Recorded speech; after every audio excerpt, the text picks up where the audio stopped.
Bonjour à toutes et à tous, vous écoutez Cinécast. Salut Thibaut. Salut Guillaume. Cinécast, c'est le podcast qui chaque semaine vous recommande des films à voir au cinéma, en streaming ou VOD. Et aujourd'hui, mesdames et messieurs, un énorme morceau du cinéma, un monstre du cinéma qui débarque en salle. Une légende. Une légende. Dieu en personne. Pour certains. Steven Spielberg nous revient avec son nouveau film qui s'appelle The Fabelmans. Ça sort ce 22 février en Belgique et en France. Au casting, on retrouve Gabriel Labelle, Michelle Williams et Paul Dano. Paul Dano, pour les intimes. Paul Dano. Polo. Alors, de quoi ça parle de Fabelmans? Vous avez peut-être vu des articles de presse ou des trucs comme ça qui parlent d'un film autobiographique sur Steven Spielberg.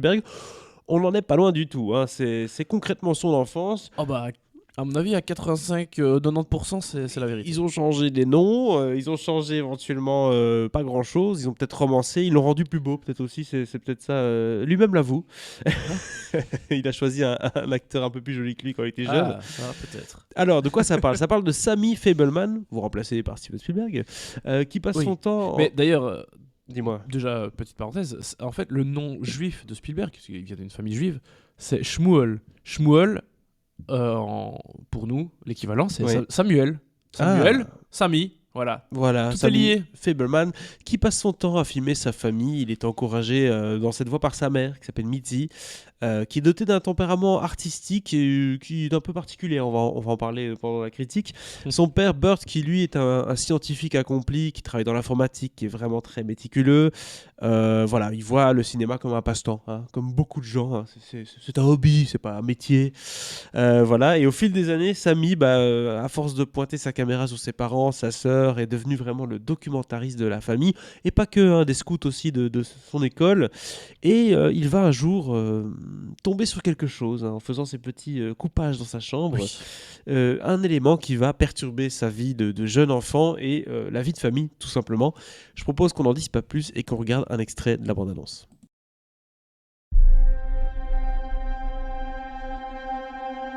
Movies are dreams.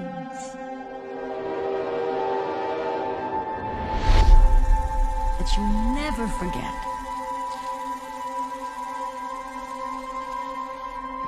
Sammy?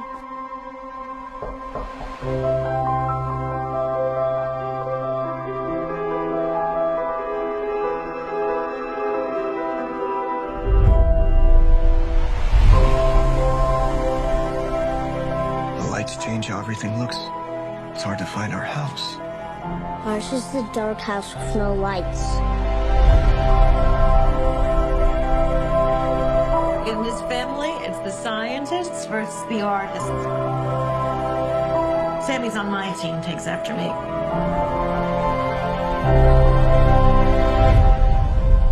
On va s'arrêter là en 2023. Film pour démarrer l'année quand même, qui terminait l'année aux États-Unis. On sait bien pourquoi.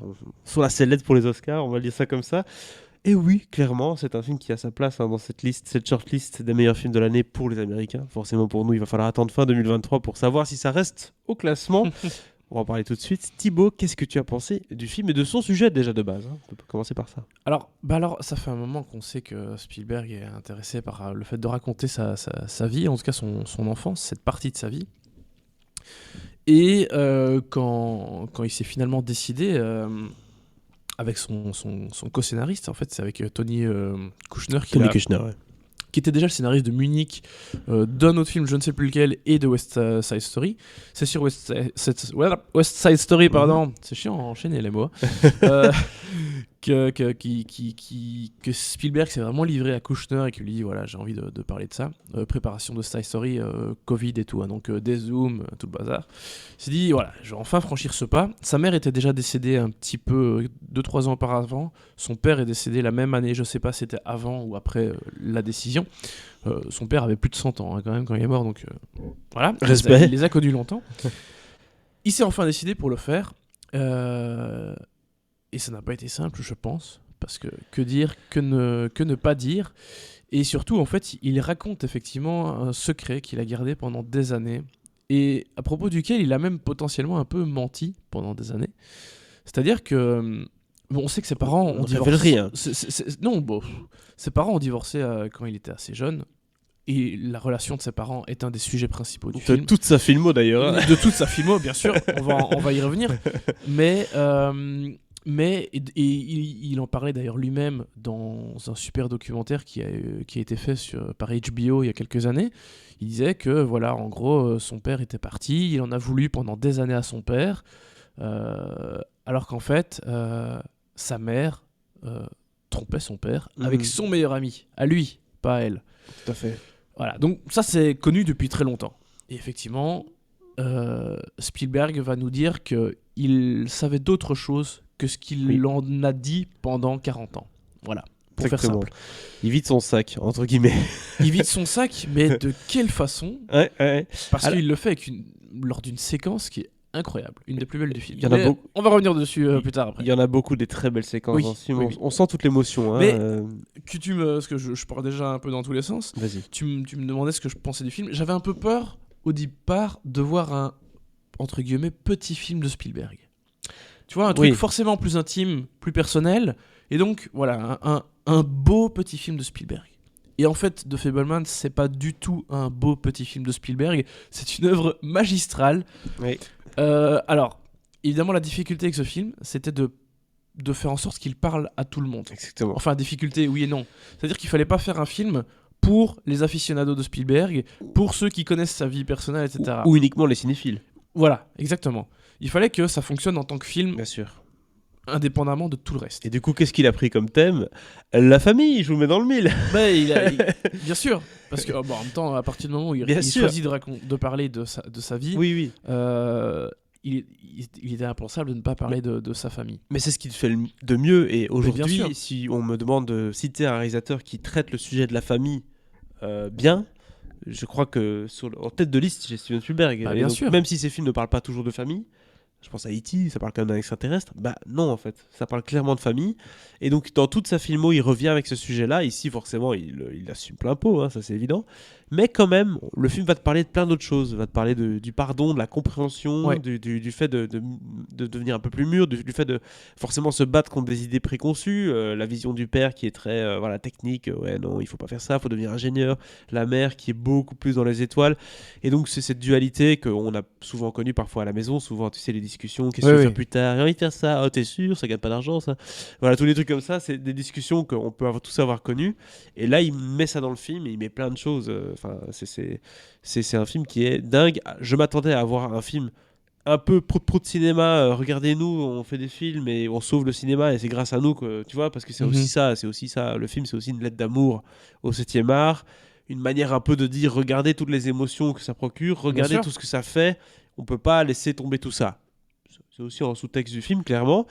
Mais c'est pas ça. C'est pas uniquement ça le film. C'est un film qui est universel, qui parle à tout le monde et qui on en voit plein la patate, quoi. Ouais.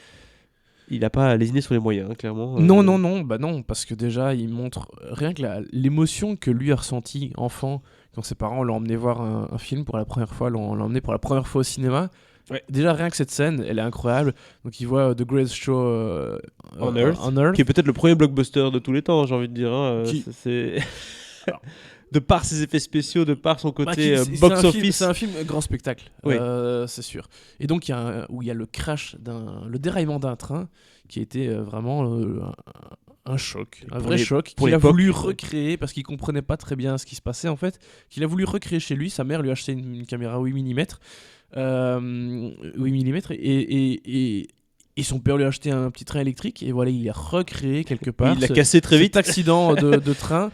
Et c'est comme ça qu'il a un peu pris le contrôle des choses, parce que c'est un enfant hyper timide, très chétif, hein, très maigre, malingre, comme ça.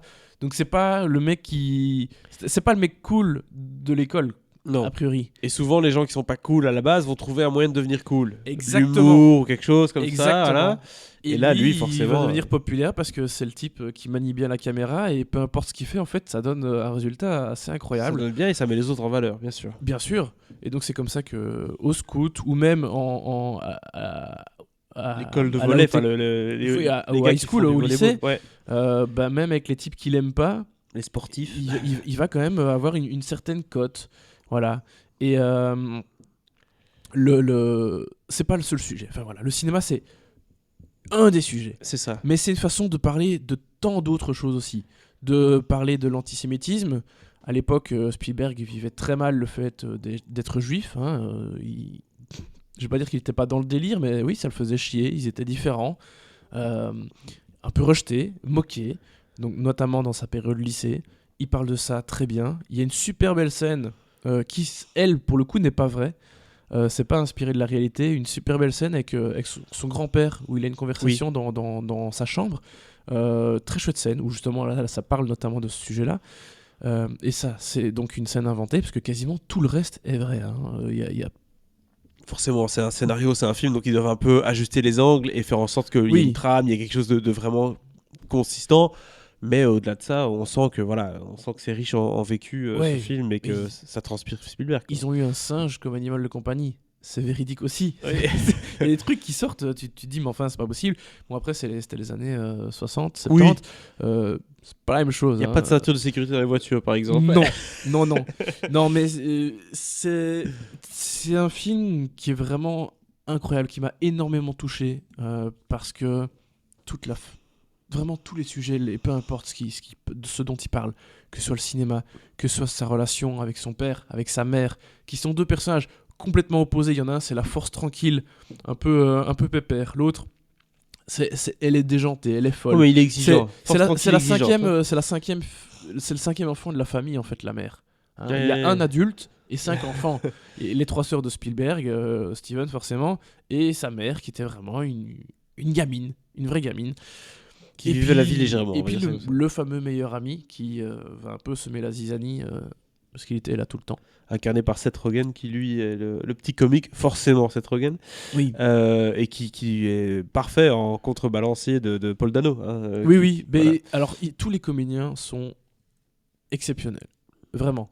Paul Dano, parfait, vraiment parfait. Seth Rogen, tu l'as dit, très bien aussi. Gabriel Labelle, qui incarne donc Steven Spielberg lui-même, excellent.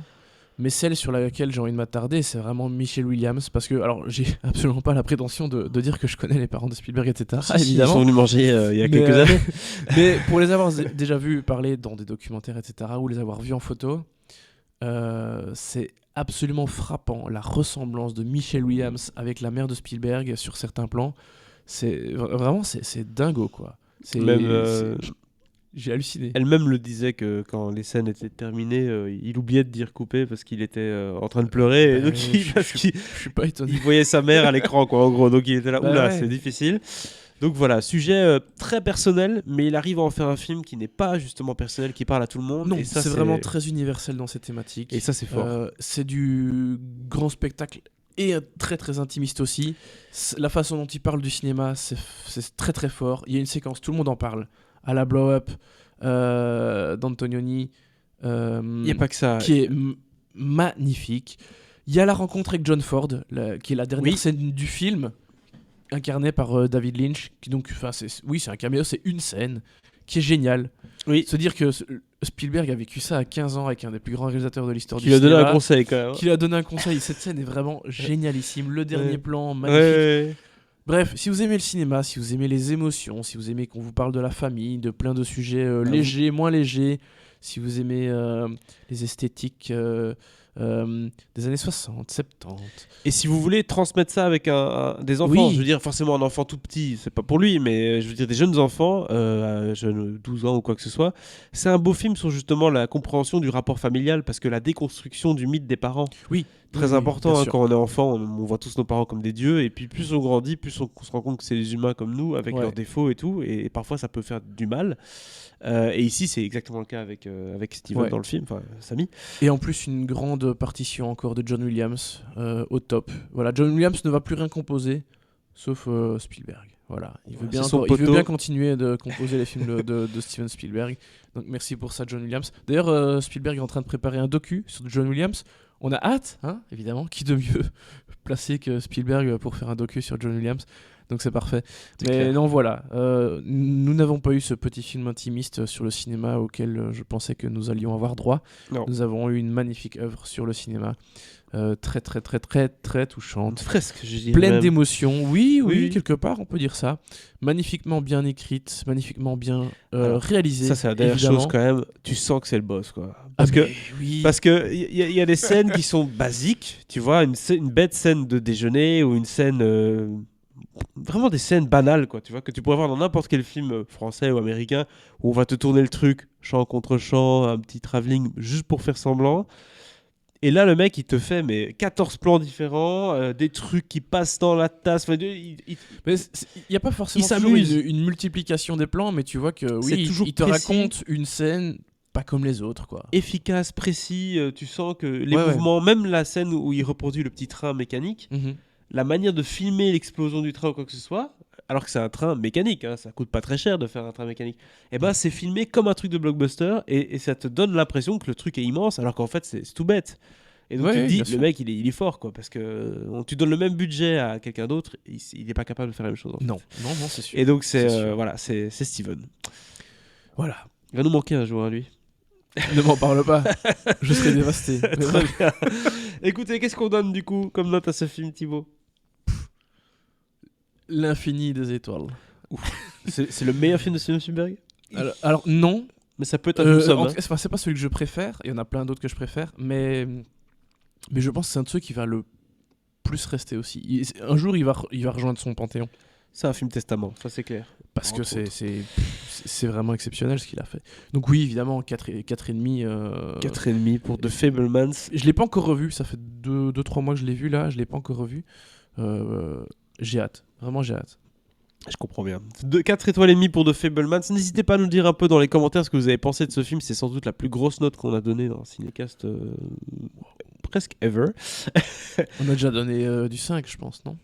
Bah Je après, pense. ici, à un moment, il faut laisser un peu décanter aussi. Exactement. Mais là, On va j'en voir. parle quand même avec 3 mois de recul, donc c'est déjà pas mal. Mais vraiment, c'est un film qui va rester. On Bref. va voir. En tout cas, je l'ai vu récemment et depuis que je l'ai vu, je n'arrête pas d'y penser. Donc, en général, c'est quand même bon signe.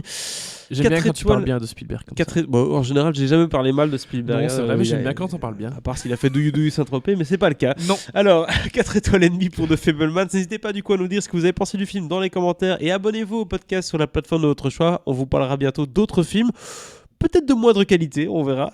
À très bientôt. Ciao, ciao.